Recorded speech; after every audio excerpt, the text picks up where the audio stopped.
In the heart of New York City, the 58th floor of Davenport Enterprises towered above the bustling streets. The office was a perfect reflection of its owner, grand, pristine, and intimidating. Behind an imposing oak desk sat Alexander Davenport, the company's founder and CEO. His sharp navy suit and silver cufflinks shimmered faintly in the afternoon sunlight, which filtered through the wall of glass overlooking the skyline. He adjusted the gold-plated pen in his hand, his piercing blue eyes scanning the latest quarterly earnings report. The numbers were solid: a 20% increase in profits, steady growth in international markets. But Alexander wasn't smiling. Today, his thoughts were elsewhere. The room was silent except for the occasional hum of the central heating system. The sleek modern decor, art sculptures, black leather armchairs, and a towering bookcase filled with pristine hardcovers did little to soften the cold, impersonal atmosphere. On his desk, buried under meticulously organized folders, was an old, faded photograph. Alexander's hand hovered over the picture for a moment, hesitant. He finally picked it up, staring at the worn edges as if the answer to a question he'd never dared ask was hidden there. The image was simple: a baby wrapped in a pale yellow blanket, its tiny hand reaching toward the camera. The child's wide, curious eyes seemed to look straight through him, their innocence a sharp contrast to the guilt that had weighed on him for years. A knock at the door broke the silence. "Come in," Alexander said, his voice low but commanding. His assistant of over a decade, Lauren Peterson, stepped inside. She was efficient and poised, but there was a warmth to her demeanor that contrasted with her boss's aloof professionalism.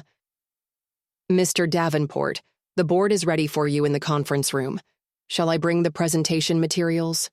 Alexander set the photograph down quickly, face down on the desk, as if caught in a moment of vulnerability. "Yes, and let them know I'll be down shortly," he replied curtly.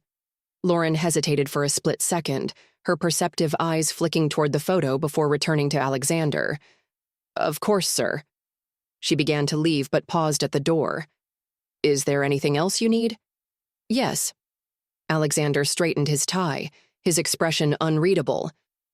"I want to organize a community outreach event for Christmas, something meaningful. Perhaps we can partner with a local shelter or a children's organization." Lauren blinked, surprised. "A holiday charity event? That's unexpected, sir."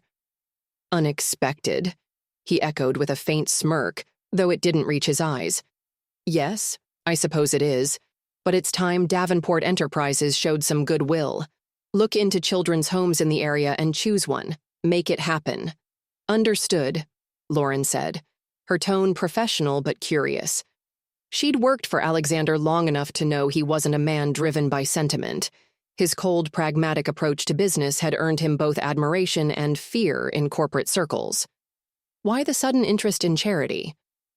In the expansive Davenport Enterprises conference room, the company's executives sat around a gleaming oval table.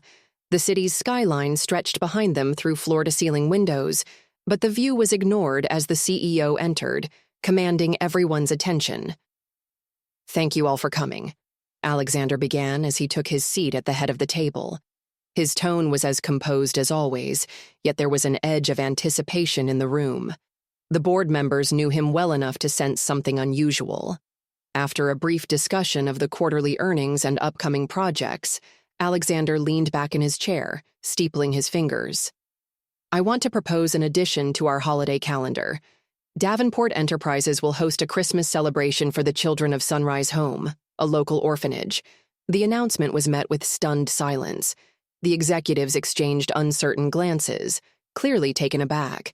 Victoria Blake, the chief financial officer, was the first to speak.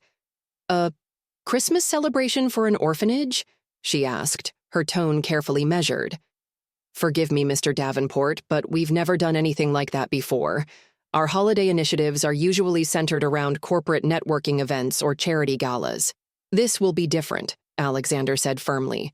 "We'll invite the children to our headquarters, decorate the space, and provide them with food, gifts, and entertainment. I trust our marketing team will ensure the event receives appropriate publicity."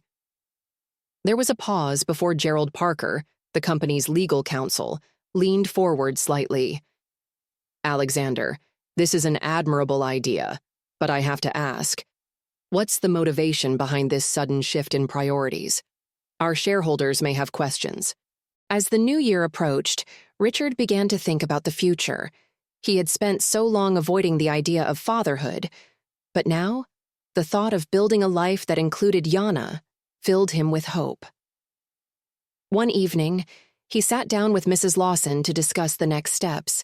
They spoke at length about Yana's needs, her strengths, and her challenges. Mrs. Lawson shared stories about Yana's early days at the orphanage, painting a picture of a resilient but deeply sensitive child who had struggled to find her place in the world. "She's come so far," Mrs. Lawson said, her voice filled with pride. "But she still craves stability, consistency. She needs to know that the people in her life aren't going to leave." Richard nodded, his expression serious. "I want to give her that stability. I want to give her a home." Mrs. Lawson studied him for a long moment before nodding. "Then we'll start the process. It won't be easy, Richard, but I can see how much you care about her. I believe you're ready for this." "Thank you," Richard said, his voice steady. "I won't let her down."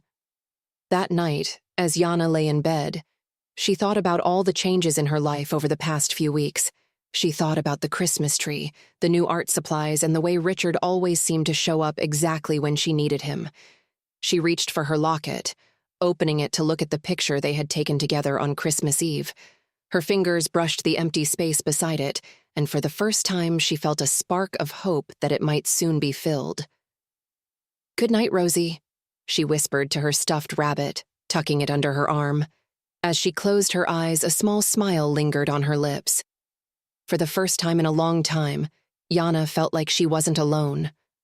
Winter lingered in the city, wrapping the streets in frost and turning every breath into a puff of mist. At the orphanage, life carried on in its usual rhythm, but there was a noticeable change in Yana.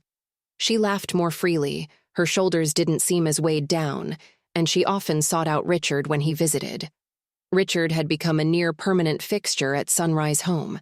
He helped the children with their homework, joined in on game nights, and was often roped into storytelling sessions by the younger kids. Slowly but surely, he was carving out a space for himself, not just in Yana's life, but in the lives of the other children too. One chilly evening, as the sun dipped below the horizon, Yana sat in the common room with Richard, a board game spread out between them. She was winning by a landslide, her quick wit and sharp strategy leaving Richard scrambling to keep up. "You're ruthless," he teased, moving his game piece forward only to be immediately sent back to the starting square by Yana's next move. She giggled, her cheeks pink from the warmth of the room. "You're just bad at this," she said, her tone light and playful. Richard laughed, holding up his hands in mock surrender. "I'll admit it, I'm no match for you." Yana's smile faltered slightly and she looked down at the board. "You really mean that?" she asked, her voice softer. Richard's brows furrowed in confusion. "Mean what?" "That you'll admit things," she said, fiddling with one of the game pieces. "Most grown-ups don't. They just act like they know everything." Richard leaned forward, resting his elbows on the table. "Yana, I'll always try to be honest with you, even if it's hard. That's a promise." She met his gaze, searching his face as if trying to determine whether he truly meant it. After a moment, she nodded, her smile returning. "Okay," she said simply, moving her game piece forward again. "Your turn." The adoption process began in earnest a few weeks later. Richard spent hours with lawyers and social workers, answering questions and filling out paperwork. Each meeting felt like a test, as if the ghosts of his past were being held up against the man he had become. One afternoon, after a particularly grueling meeting, he returned to his office and sank into his chair, exhaustion etched across his face. Emily entered moments later, carrying a tray with 2 cups of tea. "Rough day?" she asked, setting the tray on his desk. "You could say that," Richard replied, running a hand through his hair. "I feel like every mistake I've ever made is being dragged out into the open. Emily handed him a cup, her expression kind. That's part of the process. They need to make sure you're serious, that you're ready. And from what I've seen, you are. Richard took a sip of tea, the warmth soothing his nerves. I just want this to work, Emily. I don't want to let her down. You won't, she said firmly. You've already come so far, Richard. The man who walked into my office 6 months ago wouldn't even recognize the man sitting here today. He smiled faintly, the tension in his shoulders easing slightly. Thank you. For everything. Always, Emily replied, her voice soft. Yana's lucky to have you in her corner. And so am I. At the orphanage, Yana was beginning to notice the changes too. Mrs. Lawson had explained to her, in the simplest terms, that Richard was working to become a permanent part of her life. The idea thrilled and terrified her in equal measure. What if it doesn't work? She asked Mrs. Lawson one evening as they sat in the kitchen, frosting cupcakes for the children's dinner. Mrs. Lawson set down her piping bag and turned to Yana, her expression thoughtful. Sometimes when we really want something, it's hard not to be scared it might go wrong. But you know what I've learned, Yana? What? Love isn't about guarantees. It's about choosing to trust, even when it's scary, Mrs. Lawson said gently. And from where I'm standing, Richard is choosing you over and over again. Yana considered this, her fingers tracing patterns in the powdered sugar dusting the countertop. Do you think he'll stay? I do, Mrs. Lawson said with certainty. And I think he's working very hard to make sure you believe that too. On a brisk February afternoon, Richard arrived at the orphanage with a new surprise. He carried 2 large, flat boxes under his arm, a mischievous smile playing at his lips. What's that? Yana asked as he set the boxes on the dining room table. You'll see, Richard replied, carefully opening the first box to reveal the pieces of a brand new jigsaw puzzle. I thought we could work on this together. It's 1,000 pieces, so it might take us a while. Yana's eyes widened as she inspected the picture on the box. A sprawling, snowy landscape with cozy cottages and a frozen lake. 1,000 pieces? She repeated, her tone half impressed, half doubtful. Think we can handle it? Richard asked, raising an eyebrow. Yana grinned. We'll see. They spent the next several afternoons huddled around the table, piecing the puzzle together bit by bit. Yana's sharp eyes quickly identified patterns and edges, while Richard's slower pace earned him a fair share of teasing. You put that piece in the wrong spot again, Yana said, laughing as she swapped his mistake for the correct piece. Maybe I'm doing it on purpose, Richard said with mock indignation. Sure you are, Yana teased, her smile bright. By the time they finished the puzzle, it felt like more than just a completed picture. It was a symbol of the bond they were building, piece by piece, moment by moment. One evening, as the sun set in streaks of pink and orange, Richard sat with Yana on the front steps of the orphanage. She was bundled up in her coat and scarf, her breath fogging the air as she sipped a cup of hot cocoa. Do you ever get scared? She asked suddenly, her voice quiet. Sometimes, Richard admitted, his gaze fixed on the horizon. I get scared of making mistakes, of not being enough. Yana looked up at him, her expression thoughtful. Me too. He turned to her, his eyes soft. What are you scared of? That you'll leave, she said simply, her fingers tightening around her mug. Richard's chest tightened at her words and he reached out, gently placing a hand on her shoulder. I'm not going anywhere, Yana. I promise you that. No matter what happens, I'll always be here for you. She studied his face for a long moment before nodding. Okay. They sat in silence after that, watching the stars begin to appear in the darkening sky. For the first time, Richard felt like the space between them was shrinking, the distance slowly giving way to trust. As the months passed, Richard continued to show up in every way he could. He attended every school event, cheered Yana on during her soccer games, and made sure she never doubted his presence in her life. The day the adoption was finalized, they celebrated with ice cream sundaes and a movie marathon. Yana had chosen the movies, opting for a mix of animated classics and family comedies. As they sat on the couch sharing a blanket and laughing at the antics on screen, Richard couldn't help but marvel at how much his life had changed. Yana rested her head on his shoulder, her voice drowsy but content. "I think you're pretty good at this dad thing," she murmured. Richard smiled, his heart swelling with gratitude. "Thanks, kiddo. I'm learning from the best." As the credits rolled, Yana drifted off to sleep, her small hand clutching the locket around her neck. Richard watched her for a long moment, his heart full of love and hope for the future they were building together. For the first time in his life, he felt whole. Spring came slowly, bringing with it the first hints of warmth after a long winter.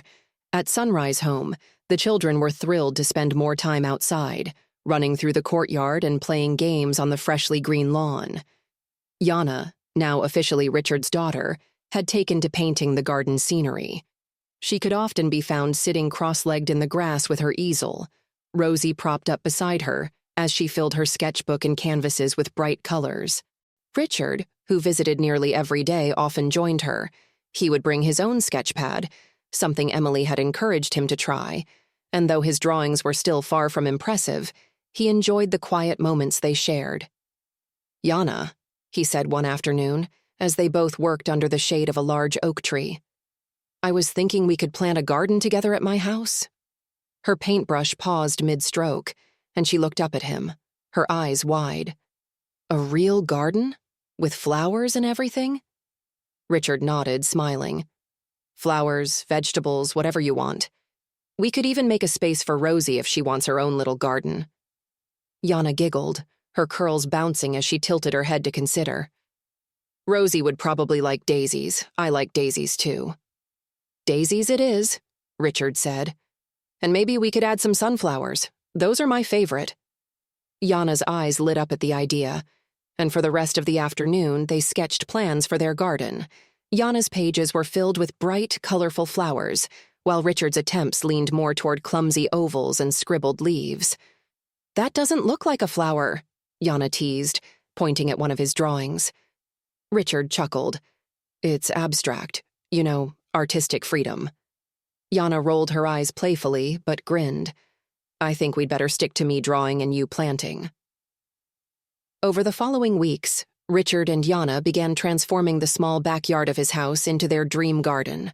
Richard had cleared the space and brought in fresh soil, while Yana spent hours choosing seeds and planning where each flower would go. Emily stopped by one weekend to help, bringing along a bag of gardening tools and snacks.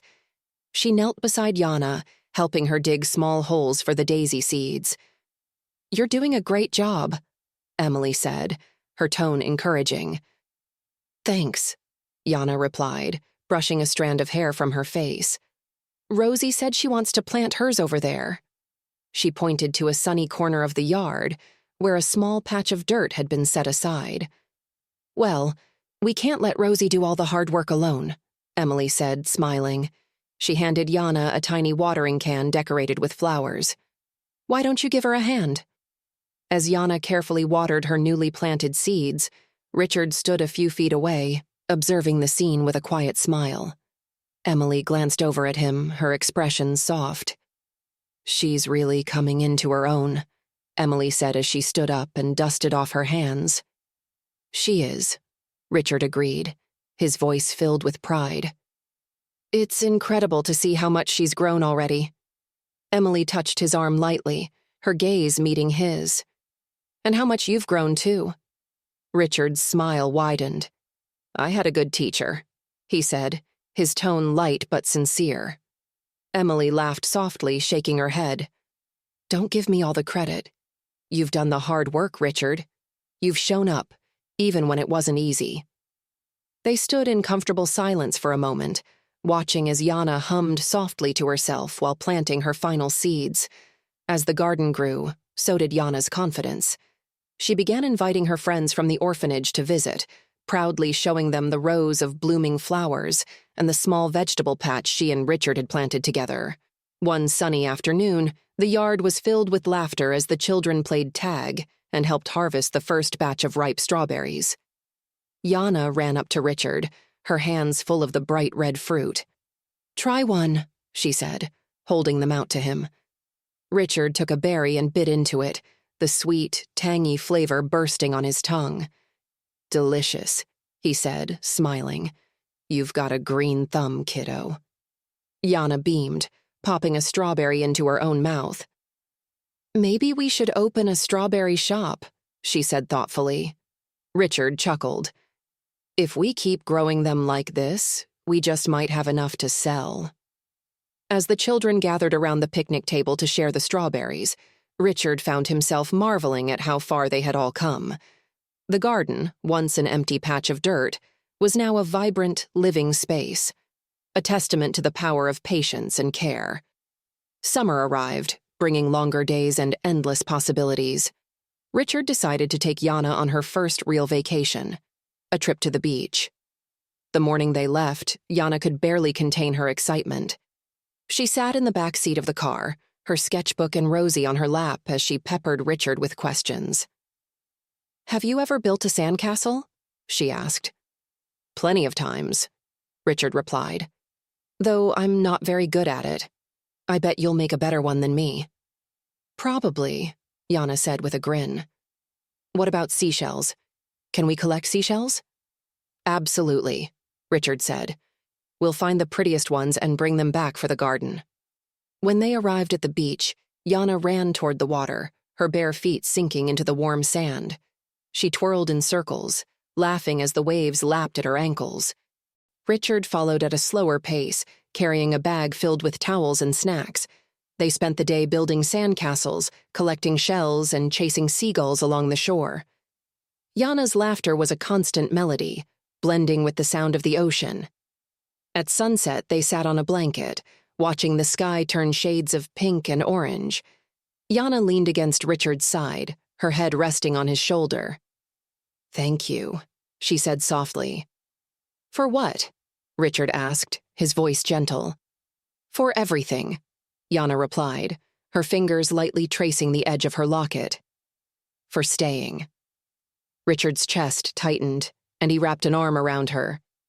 "I'll always stay, Yana. That's a promise." As the sun dipped below the horizon, Yana closed her eyes, a small, contented smile on her lips. For the first time in her life, she felt safe, loved, and whole. When they returned from the beach, the garden had burst into full bloom. The daisies stood tall, their yellow centers glowing in the sunlight, and the sunflowers stretched toward the sky. Rosie's corner of the garden was thriving too, the little patch filled with cheerful flowers that Yana tended to with great care. Richard stood on the porch one evening watching Yana as she watered the plants. She hummed a soft tune, her movements relaxed and unhurried. "You've done a great job with this garden," he said, stepping down to join her. Yana smiled up at him. "We did it together," she said simply. Richard crouched beside her, pulling a small weed from the soil. "You know," he said thoughtfully, "gardens are a lot like families. They take time and patience, but if you care for them, they grow into something beautiful." Yana nodded, her fingers brushing the petals of a sunflower. "I think ours is the best garden ever," she said with conviction. Richard smiled, his heart full. "I think so too." As they stood together in the fading light, surrounded by the fruits of their labor, Richard felt a profound sense of gratitude. He had made mistakes, ones he would carry with him for the rest of his life.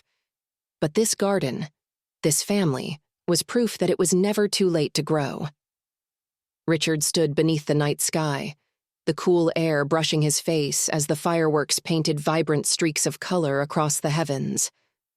His arm rested protectively around Yana's shoulders as they both gazed upward, the noise of the celebration momentarily fading into the background.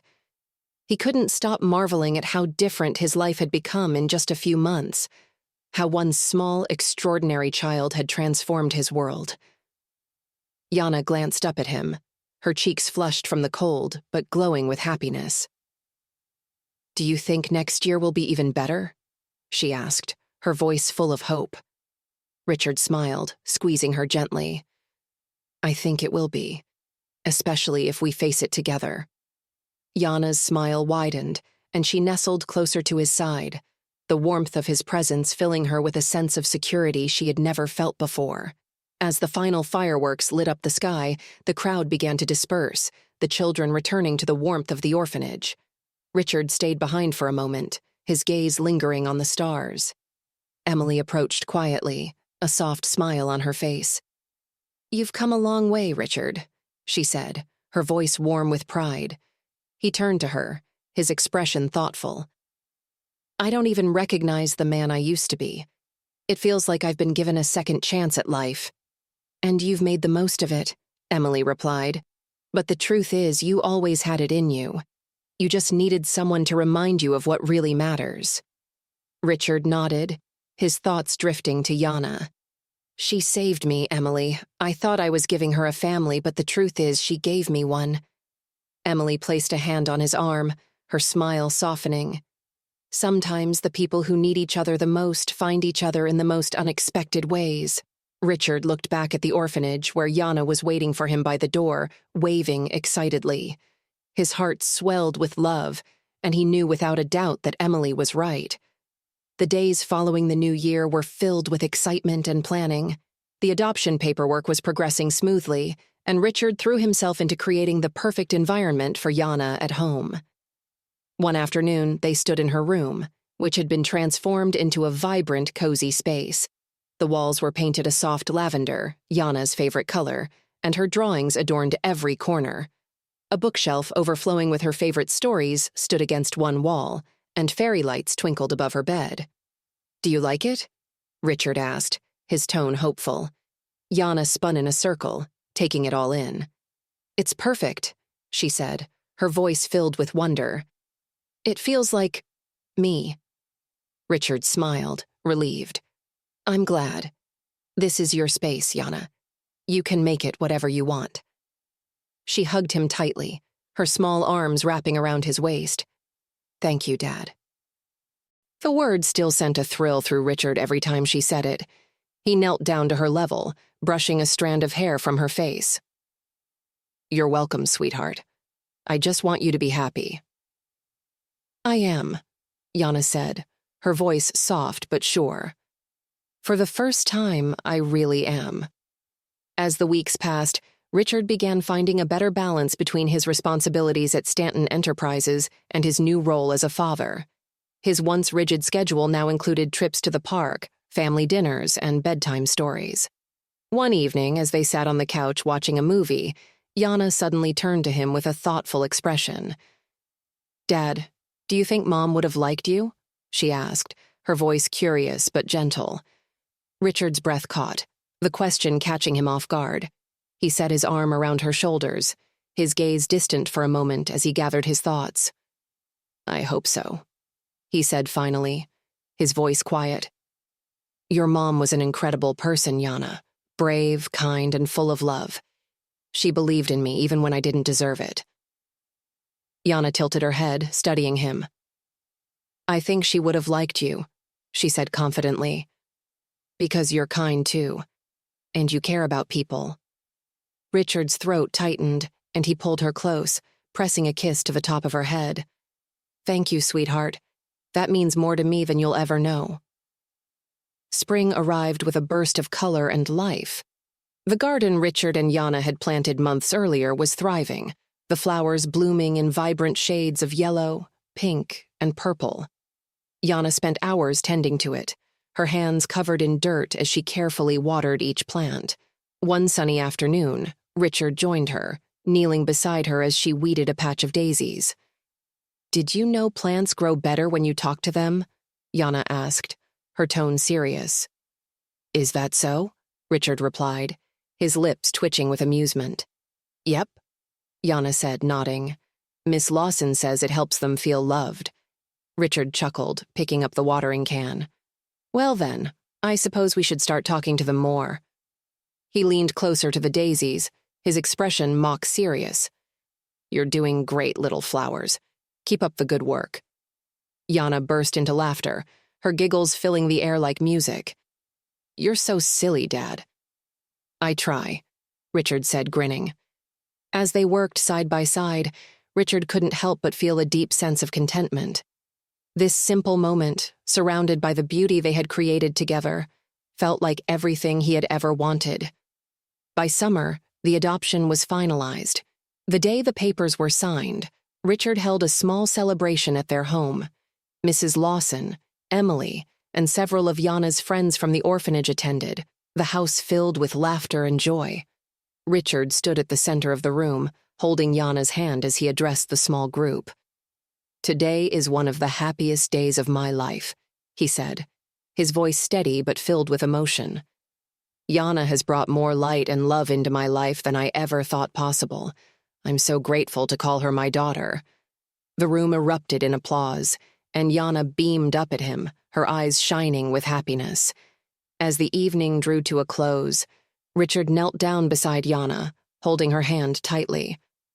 "We're officially a family now," he said softly. "We always were?" Jana replied, her voice full of certainty. Richard's heart swelled, and he pulled her into a tight hug, his love for her overflowing. Summer evenings at Richard's home became a time of tradition, filled with family dinners in the backyard, games under the golden sunset, and quiet moments beneath the stars. Jana thrived in her new environment, her laughter echoing through the house, bringing life to rooms that had once felt cold and empty. One such evening, Richard set up a small bonfire in the garden. Jana sat cross-legged on a blanket nearby, carefully skewering marshmallows onto a stick.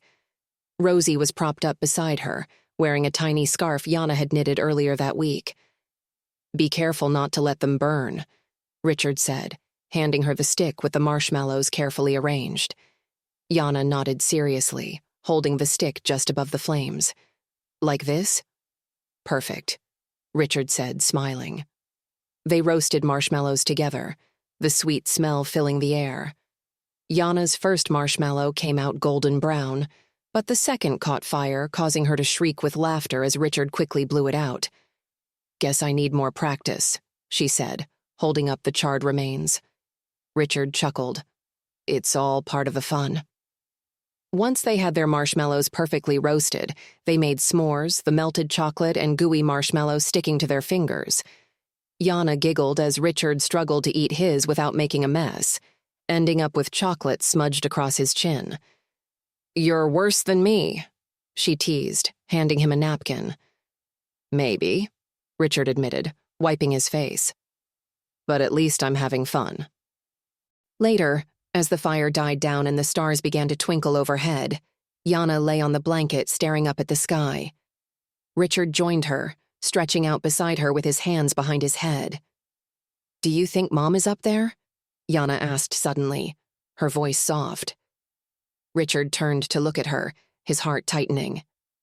"I think so," he said after a moment.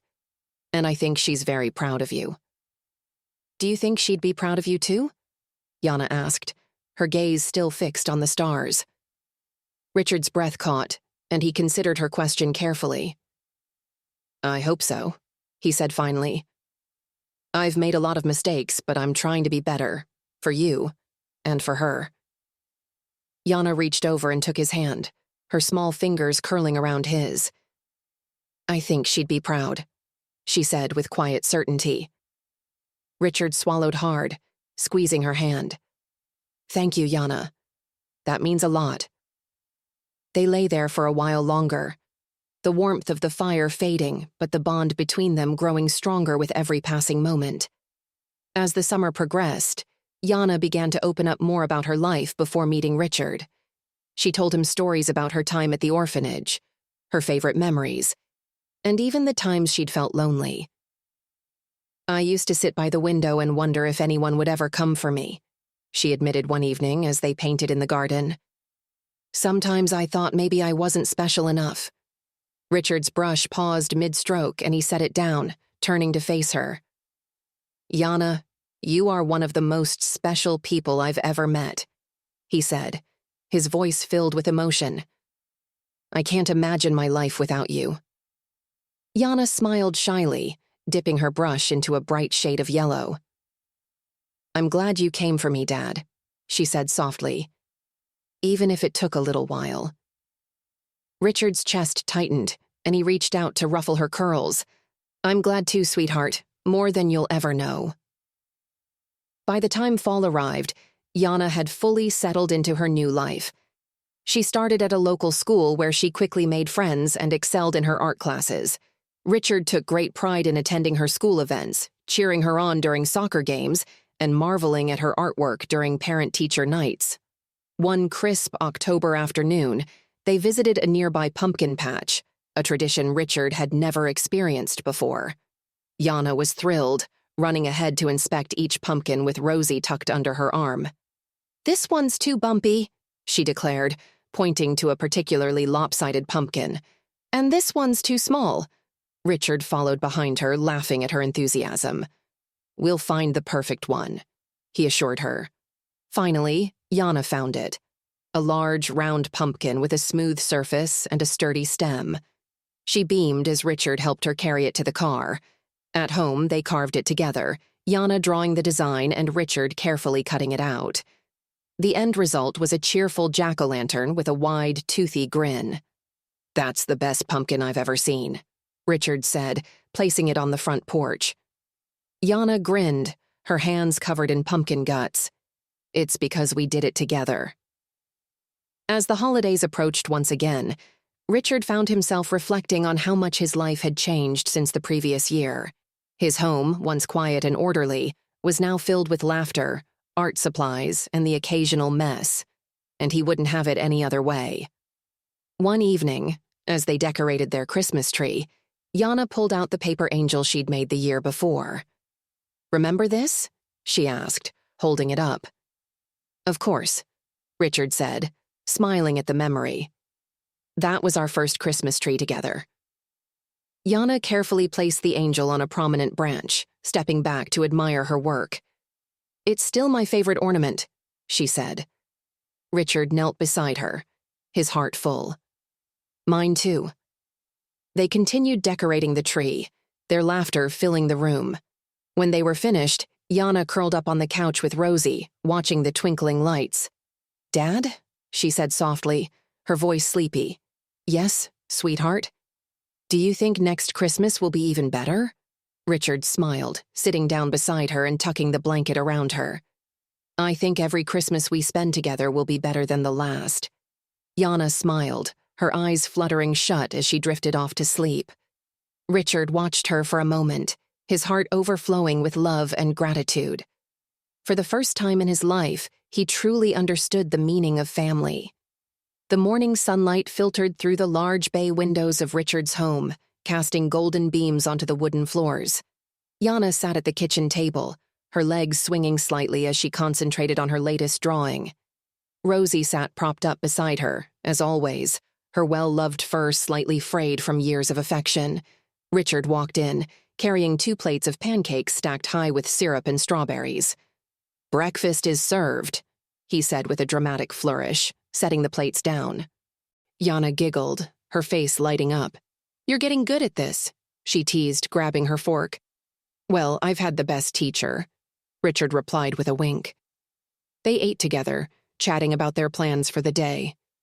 Richard had cleared his schedule for the weekend, determined to spend every moment with his daughter.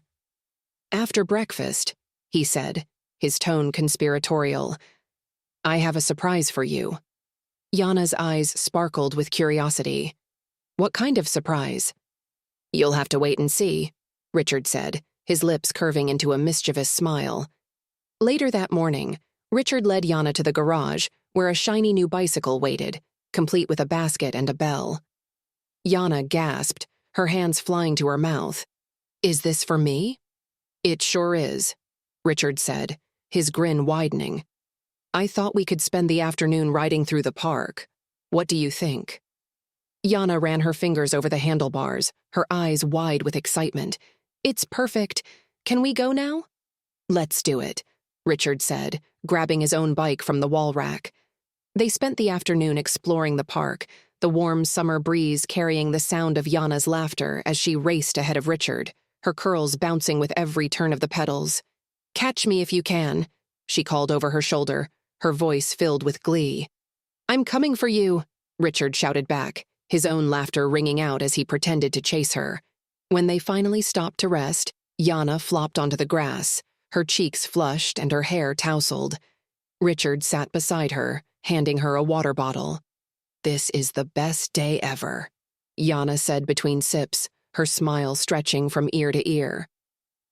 Richard leaned back on his hands, looking up at the blue sky. "It's definitely one for the scrapbook," he said, his tone thoughtful. Yana glanced at him, her expression softening. "Do you think we can do this again? Like all the time?" "Absolutely," Richard said without hesitation. "Every weekend if you want." "Every weekend," Yana repeated, her voice full of wonder. "I like the sound of that." As the seasons changed, so did their lives. Summer faded into fall, and Yana started school in her new neighborhood. Richard insisted on walking her to class every morning, holding her hand as they navigated the bustling sidewalks. On her first day, Yana clutched her backpack tightly, her nervousness evident in the way she chewed on her lip. "You're going to do great," Richard assured her as they approached the school gates. "What if the other kids don't like me?" Yana asked, her voice small. "They'll love you," Richard said with conviction. "You're kind, smart, and creative, and if anyone can make friends, it's you." Yana gave him a tentative smile, her confidence bolstered by his words. "Okay," she said, squaring her shoulders. As she disappeared into the building, Richard stood outside for a moment, watching until she was out of sight. His heart swelled with pride, but there was also a hint of nervousness. He wanted so badly for her to thrive in this new chapter of her life. That afternoon, when he picked her up, Yana came running out of the school gates, her face alight with excitement. "Dad? Guess what?" she exclaimed, her words tumbling over each other. "What?" Richard asked, crouching to meet her eye level. "I made a friend. Her name is Lily, and she loves art too. We're going to sit together at lunch tomorrow." "That's wonderful, sweetheart," Richard said, his relief and happiness evident in his smile. As they walked home, Yana chattered nonstop about her day, her enthusiasm filling the air. Richard listened intently, savoring every word. As fall deepened, the leaves turned vibrant shades of red, orange, and yellow. Richard and Yana spent weekends raking piles of leaves in the backyard, only to jump into them moments later, laughing like children. One crisp October morning, they visited a pumpkin patch, their breath visible in the chilly air. Yana darted between the rows of pumpkins, searching for the perfect one. "This one's too small," she said, inspecting a tiny pumpkin. "And this one's too lumpy." Richard followed behind her, amused by her determination. "We're looking for the Goldilocks pumpkin, huh?" "Exactly," Yana said with a grin. Finally, she found it, a large, round pumpkin with a smooth surface. "This is the one," she declared, her hands resting on her hips triumphantly. Back home, they carved the pumpkin together, their hands sticky with seeds and pulp. Yana insisted on a happy face, complete with a toothy grin and wide eyes. "It looks just like you," Richard teased, holding the pumpkin up for inspection. Yana giggled, her nose scrunching in delight. "It does not." "It does," Richard insisted, setting the pumpkin on the porch. "It's got your smile." Yana laughed, wrapping her arms around his waist. "You're so silly, Dad." Halloween arrived, and Yana dressed as a butterfly, her wings glittering under the streetlights as they went trick-or-treating together. Richard donned a simple cape and mask, letting Yana take the lead as they visited house after house. "Trick or treat," she exclaimed at every door, her excitement infectious. By the end of the night, her candy bag was overflowing, and her cheeks ached from smiling. "This was the best Halloween ever," she declared as they walked home. Richard looked down at her, his heart full. "And it's only the beginning," he said, his voice soft but full of promise. As the months passed, their bond grew stronger, and Richard found himself learning as much from Yana as she was from him. She taught him to slow down, to savor the small moments, and to appreciate the beauty in everyday life. In turn, He showed her what it meant to be loved unconditionally, to have someone who would always be there, no matter what. One evening, as they sat by the fire, Yana looked up from her sketchbook, her expression thoughtful. "Do you think we'll ever forget these days?" she asked, her voice quiet. "Not a chance," Richard said firmly. "We're making memories that will last forever." Yana smiled, her gaze drifting back to her drawing. "Good. Because I never want to forget how happy I feel right now." Richard watched her for a long moment, his heart swelling with love and gratitude.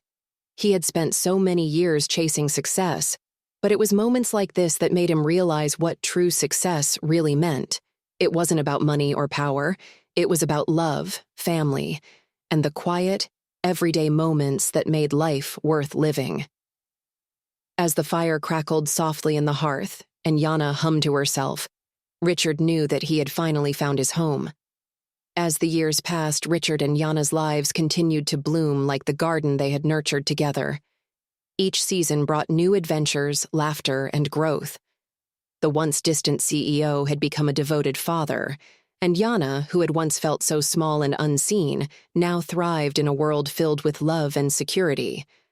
On Yana's 12th birthday, they sat together in the garden, flipping through the scrapbook they had started years ago.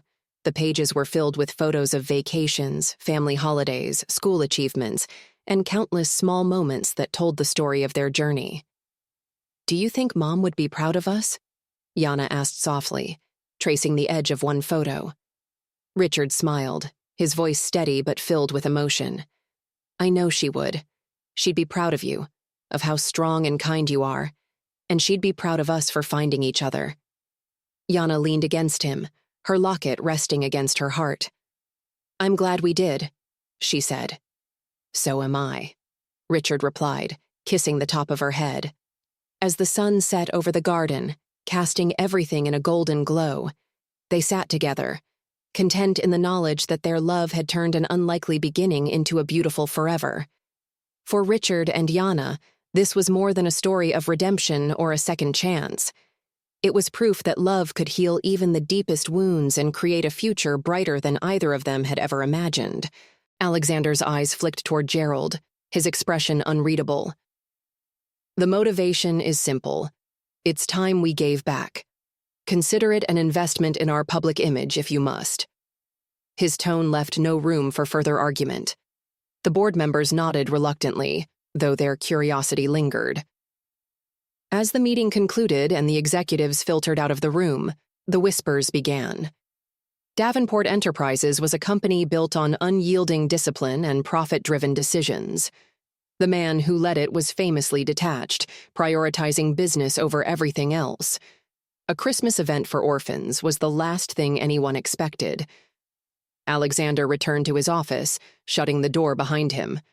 He stood by the window, staring out at the city as the late afternoon sun cast a golden glow over the skyline. His reflection stared back at him, sharp and cold. But his mind was elsewhere. His hand drifted toward the desk drawer where he had placed the photograph. At Sunrise Home, the atmosphere was electric with excitement. The old brick building was alive with the sound of children laughing and chattering as they peered out frosted windows, watching the first snowflakes of the season fall. In the girls' dormitory, 6-year-old Ava stood on a wooden stool in front of a mirror, carefully adjusting the bow in her wavy brown hair. "Why are you fussing so much?" asked Nate, an older boy who had paused in the doorway, arms crossed. "It's just some fancy people throwing a party to feel good about themselves." Ava stuck her tongue out at him, her small fingers smoothing the skirt of her white dress. "Miss Elena said it's going to be magical, like something out of a Christmas story." "Magical, huh?" Nate rolled his eyes. "I'll believe it when I see it." "Don't listen to him," said Sophie, Ava's best friend, who was tying the laces on her shoes. "Miss Elena said there's going to be a huge Christmas tree and cookies and everything." "And maybe even presents," Ava added, her eyes sparkling with hope. In the corner, Jenny, one of the older girls, shook her head. "Rich people don't care about us. They're just doing this for the publicity." Ava's bright expression faltered for a moment, but she quickly straightened her bow and turned to Sophie. "It's still going to be special. I can feel it. Miss Elena, the orphanage's director, appeared in the doorway, clapping her hands gently to get the children's attention. "All right, everyone. Time to line up for the bus. Remember your manners, and don't forget to have fun." She knelt beside Ava, adjusting the little girl's ribbon with a warm smile. "You look beautiful, sweetheart. Are you excited?" Ava nodded eagerly. "Do you think there will be a Christmas tree taller than the one in the dining hall?" "I think there just might be," Miss Elena said with a twinkle in her eye. But as she looked at Ava, her smile softened, and something unspoken lingered in her gaze. The children filed onto the bus, their voices buzzing with excitement. Ava claimed a window seat, pressing her nose to the cold glass as the city lights blurred past. She hugged her stuffed rabbit, Rosie, tightly, her small heart racing with anticipation. "Look, Rosie," she whispered to the plush toy. "Everything's so pretty."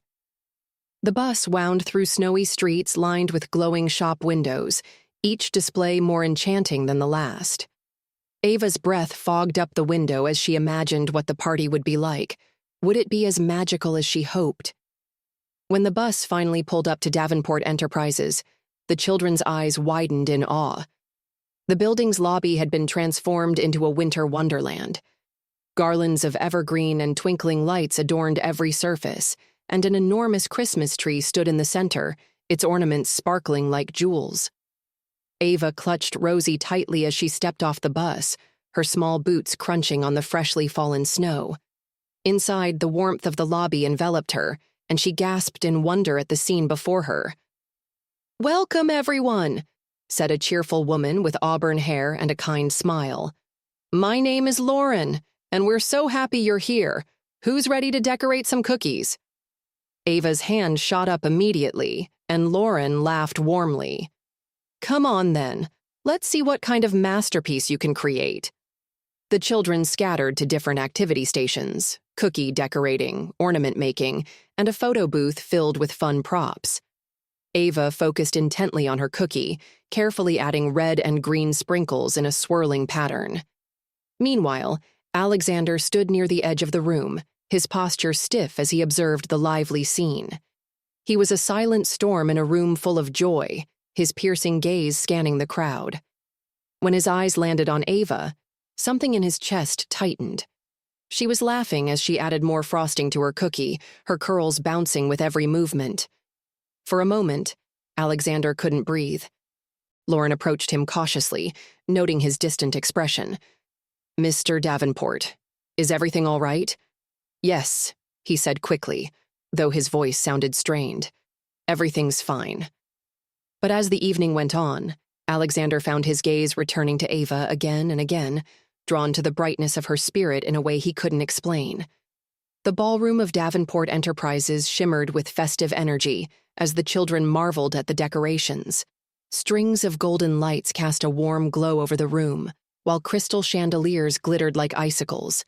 Tables were covered with red velvet cloths, laden with gingerbread houses, bowls of candy, and steaming cups of cocoa topped with whipped cream.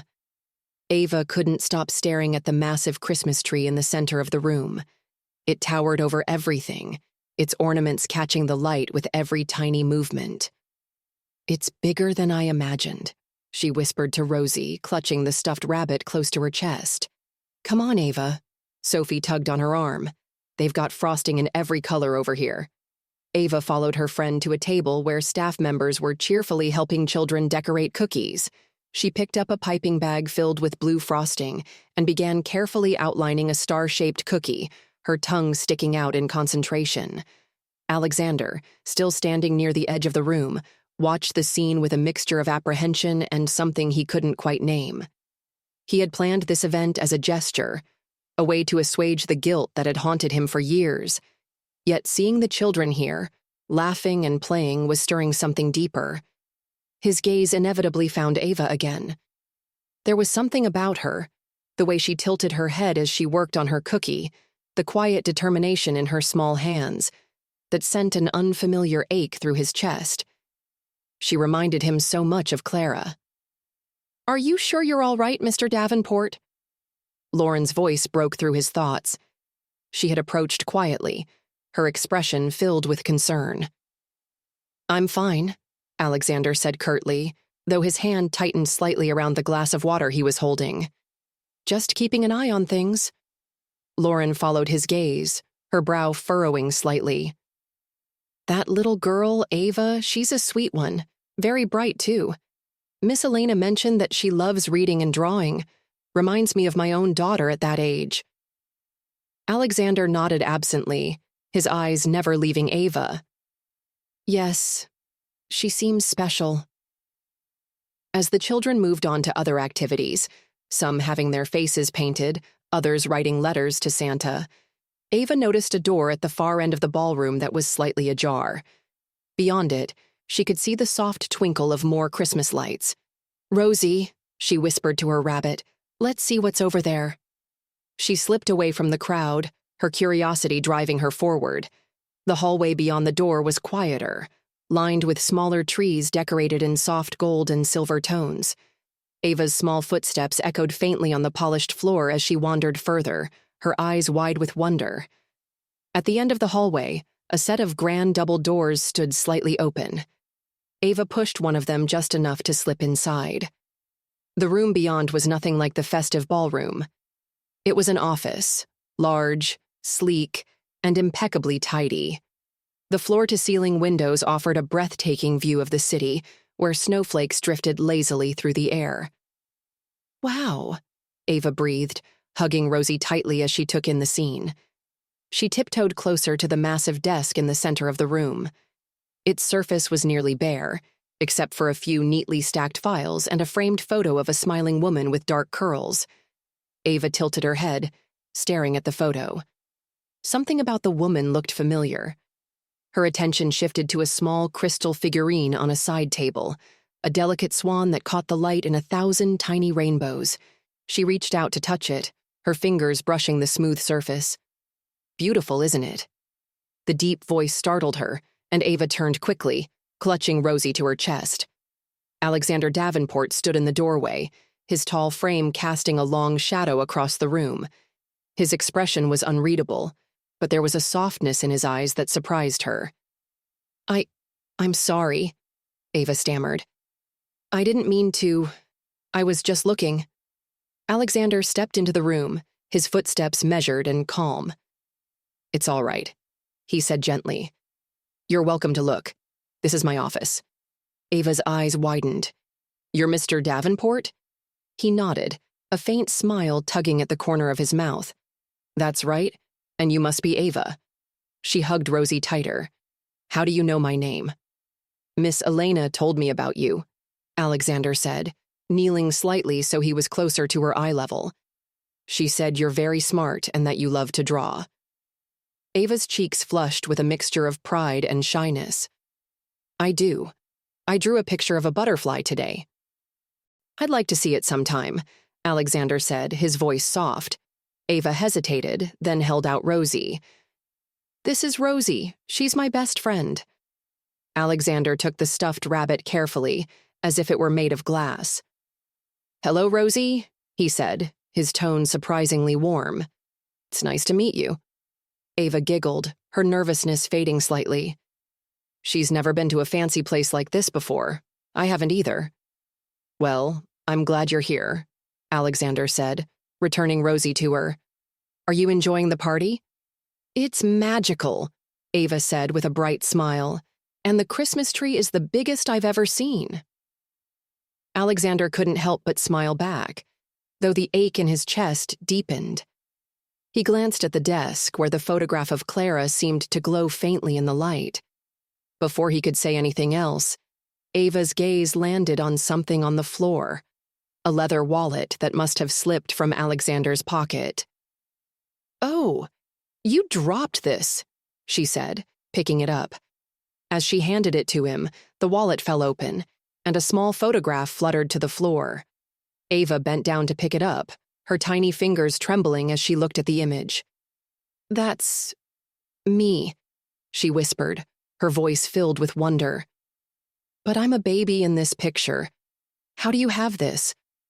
Alexander froze. The world seemed to tilt around him as he stared at the photograph in her hands, the same one that had haunted him for years.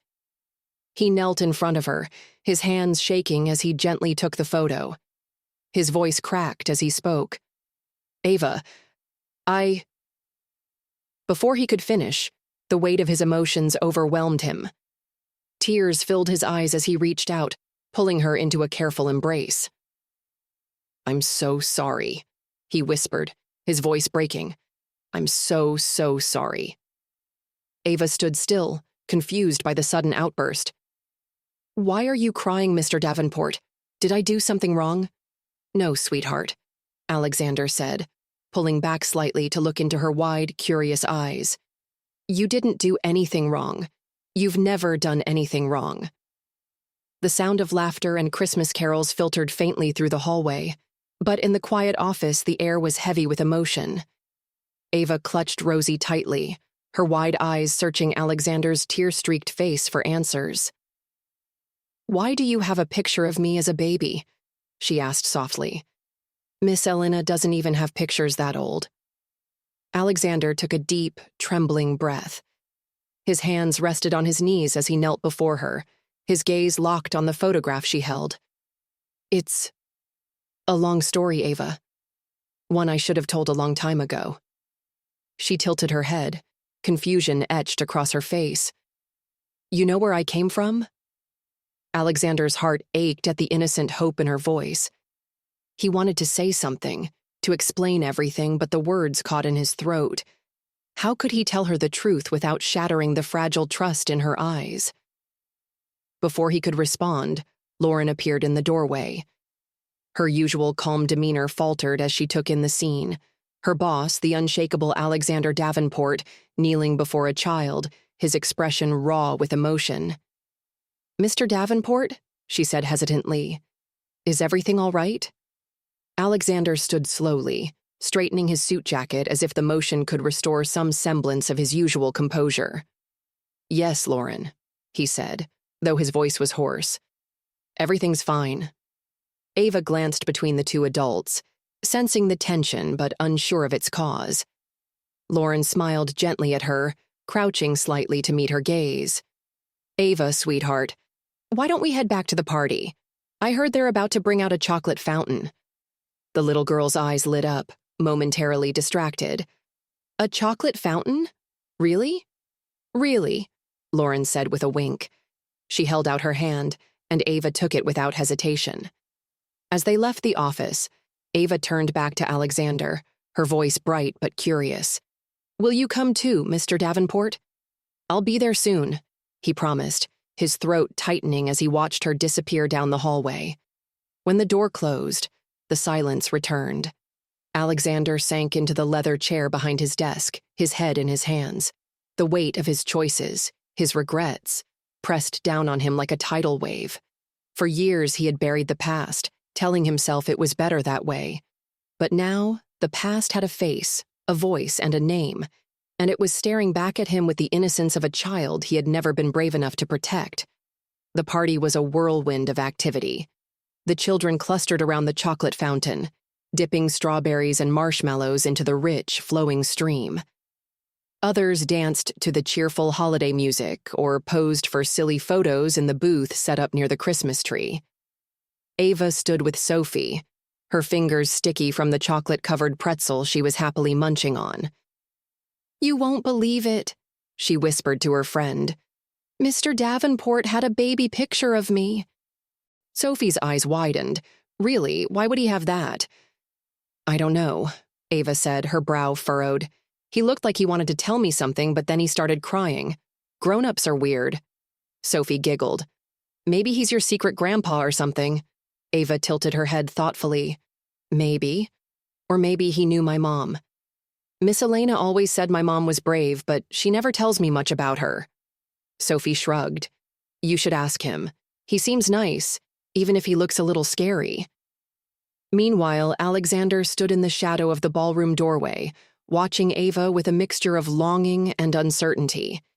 He had spent years avoiding the pain of his past, convincing himself that the decisions he'd made were for the best, but seeing Ava now full of life and curiosity, he couldn't deny the truth any longer. Lauren approached him quietly, holding a clipboard. Mr. Davenport, she said gently, the event is a success. The kids are having a wonderful time. Alexander nodded absently, his eyes never leaving Ava. That's good. Lauren hesitated, then lowered her voice. Sir, I don't mean to overstep, but I couldn't help noticing the way you looked at her. Is she... He turned to her, his expression weary but resolute. She's my daughter, Lauren. Lauren's lips parted in surprise, but she quickly schooled her features into a calm mask. I see. It's a long story, Alexander said, running a hand through his hair. One that doesn't paint me in a flattering light. Lauren nodded slowly. Sometimes the hardest stories to tell are the ones that matter most. What are you going to do? Alexander sighed, his shoulders sagging slightly. I don't know. I thought keeping my distance was the right thing to do, but now, seeing her here, it feels like I've already failed her. Lauren placed a hand on his arm, her voice kind but firm. It's never too late to do the right thing, Mr. Davenport. Ava deserves to know the truth, even if it's hard. And maybe you deserve a second chance too. Alexander didn't respond, but her words stayed with him as he continued to watch Ava from a distance. Back at Sunrise Home, the children were still buzzing with excitement from the party. Ava sat cross-legged on her bed, surrounded by her closest friends. Rosie rested in her lap as she recounted the events of the evening. And then he just started crying, she said, her small brow furrowed in confusion. I don't get it. Grown-ups don't usually cry like that. Maybe he was just really happy, Sophie suggested, hugging her knees to her chest. Or maybe he's sad, Nate added from his perch on the windowsill. Rich people are weird. Ava ignored him, turning Rosie over in her hands as if the stuffed rabbit could offer her answers. He said he knows about me.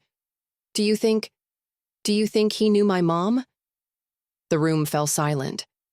The children exchanged glances, none of them knowing what to say. Finally, Sophie spoke up. Miss Elena might know. You should ask her tomorrow. Ava nodded, her determination growing. Yeah, I will. As the other children drifted off to sleep, Ava lay awake, staring at the glow-in-the-dark stars on the ceiling. Her mind raced with questions, each one more urgent than the last. Who was Alexander Davenport, and why did he have a picture of her as a baby?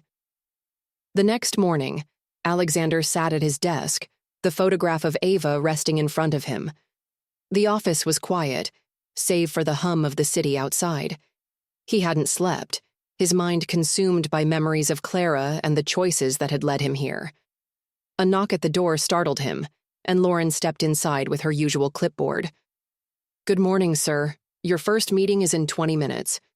Cancel it, Alexander said abruptly. Lauren raised an eyebrow but didn't question him. Of course. Is there anything else you need? Yes. Alexander stood, buttoning his suit jacket. I need you to arrange a meeting with Miss Elena at Sunrise Home. Lauren's surprise flickered for a moment before she nodded. Right away, sir. As she left, Alexander picked up the photograph and slipped it into his pocket. For years he had avoided facing the truth, but now he knew there was no turning back. It was time to face the past, and Ava, with honesty. The Mercedes pulled up to the familiar brick building of Sunrise Home. Snowflakes clung to the windshield, melting into tiny rivers as the car heater hummed softly. Alexander sat in the driver's seat, his fingers gripping the steering wheel tightly. The early morning light cast long shadows across the orphanage yard where a few children were bundled up building a snowman. He exhaled deeply, his breath fogging up slightly against the warmth of the car. Memories of the last time he had visited this place crept in. The quiet visit to the office, the papers he had signed without looking too closely, and the hollow excuses he had fed himself about why it was better this way. A knock on the car window startled him. Miss Elena was standing there, her coat wrapped tightly around her and a welcoming, though slightly puzzled, smile on her face. He rolled down the window, his own expression cautious. Mr. Davenport, she greeted warmly. This is an unexpected surprise. "Good morning, Miss Elena," he said, stepping out of the car. The crisp winter air hit him immediately, but he barely noticed. "I was wondering if you might have time to speak with me privately." Her smile faltered for the briefest moment, replaced by curiosity. "Of course. Let's step inside. It's far too cold to stand out here." Inside, the orphanage had the same cozy, lived-in feel it always did. Children's artwork hung on the walls, and the faint scent of coffee and pancakes wafted from the kitchen.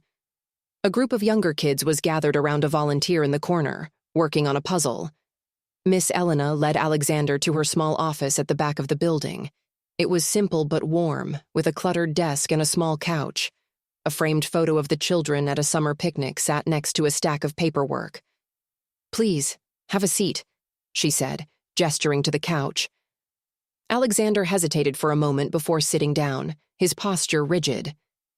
Miss Elena settled into the chair across from him, her hands folded neatly in her lap. "What can I do for you, Mr. Davenport?" she asked, her tone kind but direct. Alexander cleared his throat, his fingers brushing against the edges of the photograph in his pocket. "This may come as a surprise, but I'm here to speak about Ava." Miss Elena's brows lifted slightly, though her expression remained neutral. "Ava? Is there a problem?" No, Alexander said quickly. "Nothing like that. She's remarkable. She reminds me of someone I once knew, someone who was very important to me." Miss Elena studied him carefully, her eyes sharp despite her gentle demeanor. "And who might that be?" Alexander hesitated, the weight of his confession pressing down on him. Finally, he pulled the photograph from his pocket and handed it to her. "Clara Edwards, Ava's mother."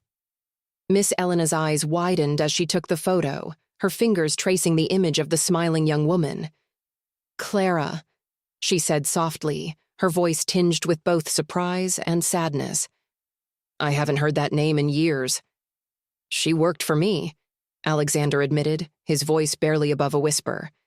15 years ago, we were close, and when she came to me, pregnant, He stopped, the words catching in his throat. "You sent her away," Miss Elena finished, her tone calm but firm.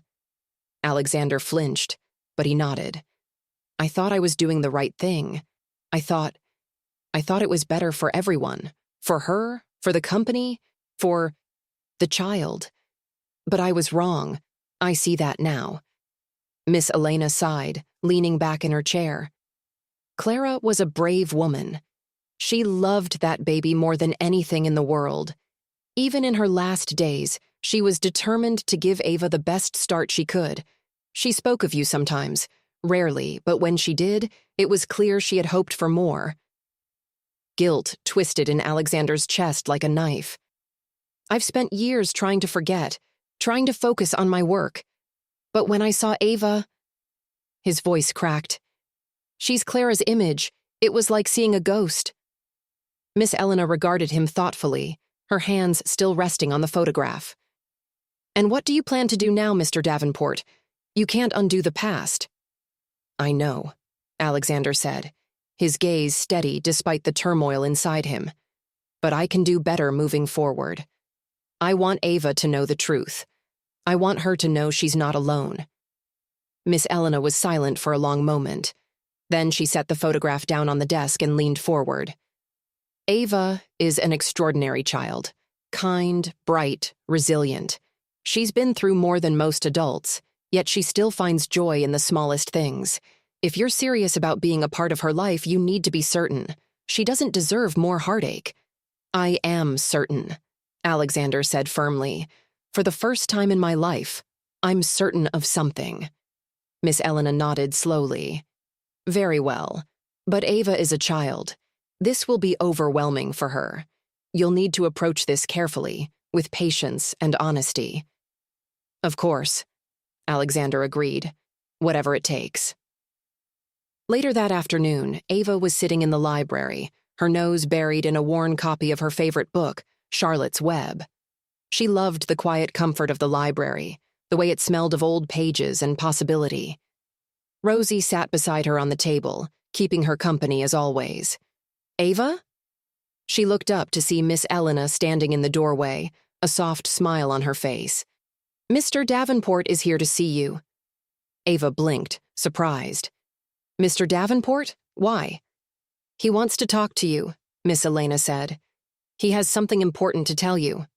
Curiosity flickered across Ava's face, and she carefully closed her book, slipping it under her arm as she followed Miss Elena to the small sitting room at the front of the building. Alexander was standing by the window, his hands clasped behind his back. He turned when he heard her enter, his expression softening at the sight of her. Hi, Mr. Davenport, Ava said, tilting her head slightly. Why are you here? I wanted to see you, he said, his voice gentle. May I sit with you? Ava nodded, climbing onto the worn couch as Alexander lowered himself into the seat beside her. For a moment, they sat in silence, the ticking of the nearby clock filling the room. Ava, Alexander began carefully, I want to tell you a story. It's about someone very special, your mother. Ava's eyes widened. My mom? You knew her? Yes, Alexander said, his throat tightening. I knew her very well.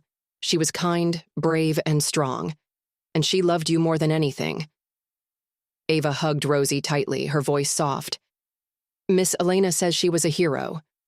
She was, Alexander agreed, his voice breaking slightly. She was a hero. And I made a mistake, a big one. I wasn't there when I should have been. But I want to be here for you now. Ava frowned, her small brow furrowing as she tried to piece his words together. What do you mean? Alexander took a deep breath, his heart pounding. Ava, I'm your father. The words hung in the air, heavy and raw. Ava stared at him, her wide eyes searching his face for the truth. You're my dad? She whispered. Yes, Alexander said, his voice trembling. I should have been there for you from the beginning, but I wasn't. And I'm so sorry, Ava. I'm sorry for everything. Ava's grip on Rosie tightened, her mind racing. But why didn't you come before? Why now? I was scared, Alexander admitted, his voice filled with regret. I thought I was doing what was best, but I was wrong. I want to make it right if you'll let me. Ava stared at him for a long moment, her emotions swirling. Finally, she asked, Do you like chocolate chip cookies? Alexander blinked, caught off guard by the question. Yes, I do. Ava nodded slowly. Then maybe you can come to cookie night next week. Miss Elena makes the best cookies, and we can talk more. Alexander's chest tightened, hope flickering to life. I'd like that very much. Ava's small hand reached out, resting lightly on his. Okay, but you have to bring Rosie a cookie too. Alexander smiled, a genuine warm smile that reached his eyes. Deal. Yana sat cross-legged on the floor, carefully arranging her collection of instant photos in a neat line. Her tiny fingers smoothed each one as if they were priceless treasures. She had taken pictures of everything that day, the sparkling Christmas tree, the garlands wrapped around the banisters, and the joyful faces of her friends.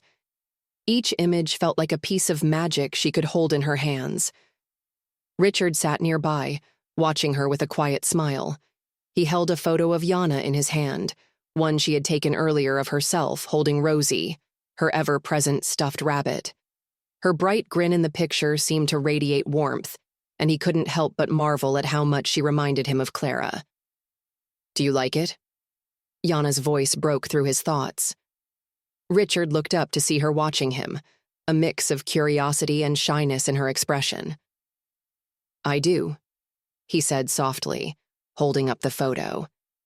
You're a wonderful photographer. Yana's cheeks flushed with pride. I like taking pictures, she admitted. It's like you can keep little pieces of time forever. Richard nodded, his throat tightening.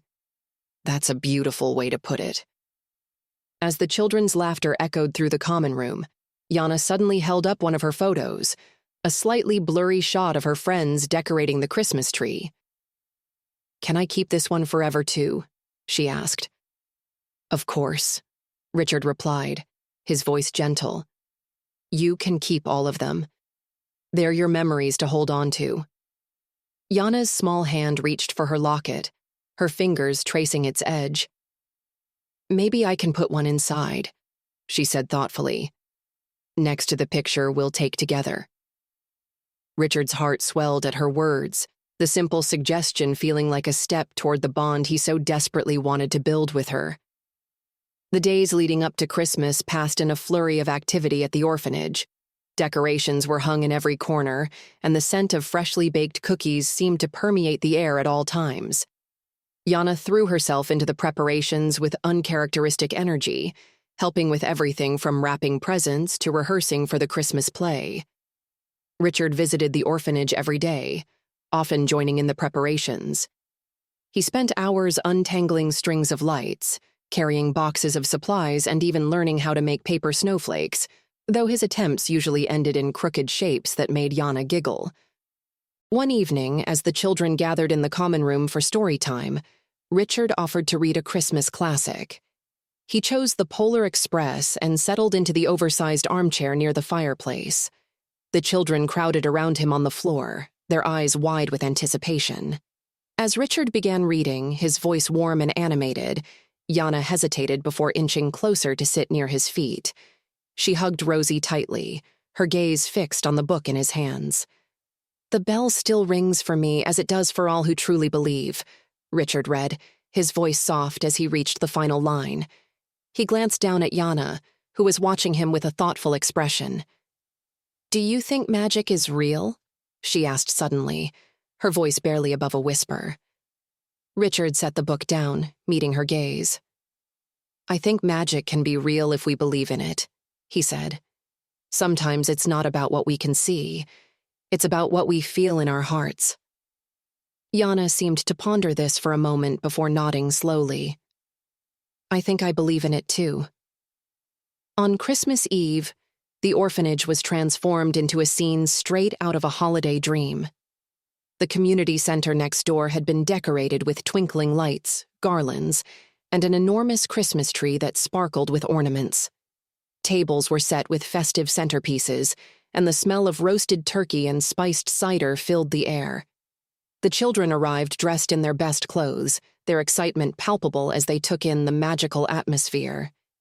Yana wore a blue velvet dress, her dark curls tied back with a silver ribbon. She clutched her locket tightly, her eyes wide as she took in the scene. Do you like it? Richard asked, appearing beside her. He wore a simple but elegant suit, his usually sharp demeanor softened by the warmth in his gaze. Yana nodded, her voice filled with wonder. It's beautiful. The evening was filled with laughter and joy. The children performed their Christmas play, earning cheers and applause from the audience. Yana's portrayal of Mary brought tears to Richard's eyes, her quiet grace and sincerity a reflection of her mother's spirit. Later, as the children opened their presents, Yana unwrapped a beautifully bound sketchbook and a set of professional art supplies. Her eyes lit up as she ran her fingers over the colored pencils and paints. Thank you, she said softly, looking up at Richard. He crouched down beside her, his voice equally soft. You're welcome, Yana. I can't wait to see what you create. Yana hesitated for a moment before reaching into her pocket and pulling out her instant camera. Can we take our picture now? She asked. Richard's breath caught, but he nodded, his heart swelling. Of course. She handed the camera to Emily, who smiled warmly as she positioned them in front of the Christmas tree. Yana stood close to Richard, her small hand slipping into his as the flash went off. When the picture developed, Yana held it up, studying it carefully. She smiled, the kind of smile that lit up her entire face. It's perfect, she said, slipping the photo into her locket.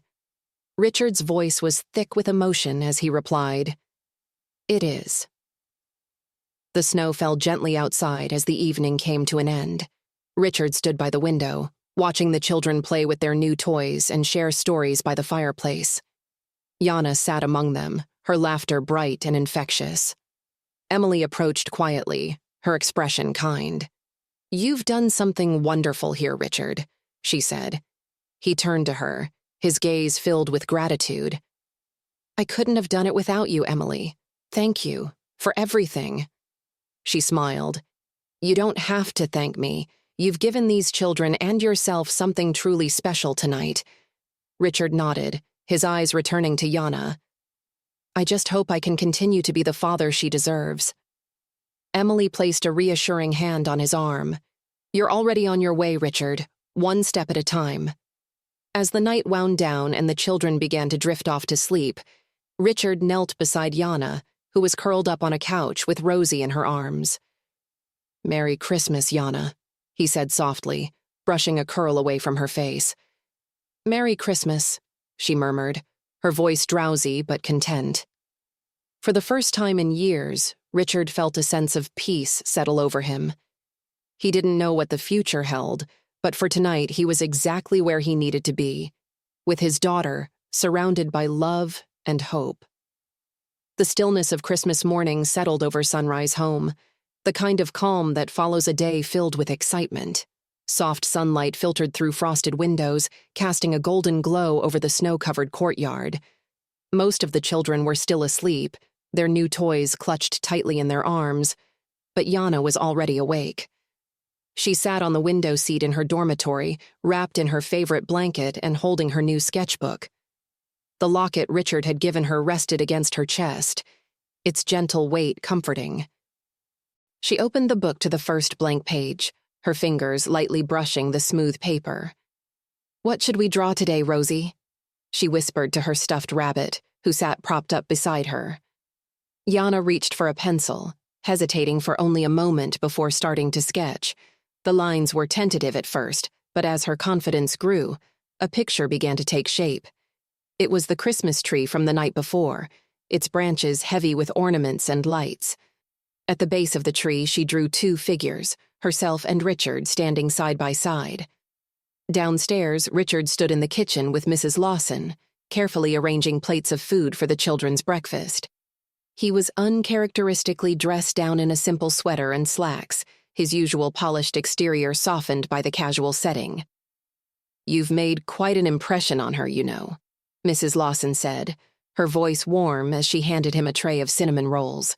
Richard set the tray on the counter, pausing to consider her words. I hope so, he admitted. I still feel like I've only scratched the surface. There's so much I want to say, but I'm afraid of overwhelming her. Mrs. Lawson smiled kindly. Yana is stronger than you think. She's cautious, yes, but once she trusts someone, she loves with her whole heart. You've already taken the hardest steps by showing up and staying. Richard nodded, his gaze drifting toward the doorway. I just want to be the kind of father she deserves. You're on the right track, Mrs. Lawson assured him. And besides, you have help. Emily seems to have taken quite the shine to Yana, and to you, if I may say so. Richard chuckled softly, shaking his head. Emily has been incredible. I don't know what I'd do without her, but this is about Yana. Everything else comes second. A short while later, Yana came downstairs, clutching her sketchbook to her chest.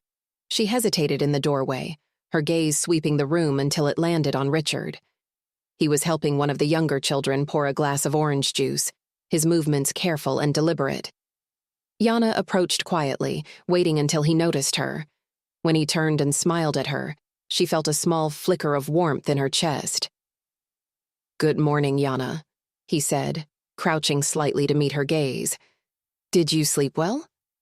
She nodded, shifting her weight from foot to foot. I drew something, she said hesitantly, holding out her sketchbook. Richard took it gently, his eyes scanning the drawing. The Christmas tree was beautifully detailed, each ornament carefully rendered. But it was the two figures beneath the tree that caught his attention. He could see himself in the lines of the taller figure, the square shoulders, the sharp jawline, and beside him, Yana with her curls and bright smile. It's wonderful, he said, his voice thick with emotion. You're very talented, Yana. She ducked her head, a small smile tugging at her lips. Thanks. May I keep this one? Richard asked, touching the edge of the page. Yana's eyes widened. You really want to? Of course, he said. It's the best gift I've ever received. Yana beamed, and for the first time, she felt a flicker of something she hadn't dared to hope for, the sense that she belonged. The days after Christmas were filled with quiet moments of connection. Richard continued to visit the orphanage regularly, not just to see Yana, but to help with whatever was needed. He repaired broken furniture, read stories to the younger children, and even volunteered to help shovel snow from the walkway. One chilly afternoon, he arrived with a surprise. Emily had helped him arrange for a new art corner in the common room, complete with easels, paints, brushes, and stacks of colorful paper. When Yana saw it, her eyes lit up. Is this for me? It's for all of you, Richard said, his smile warm. But I thought you might like it the most. Yana ran her fingers over the paintbrushes, her excitement bubbling over. Can we paint together? She asked, looking up at him.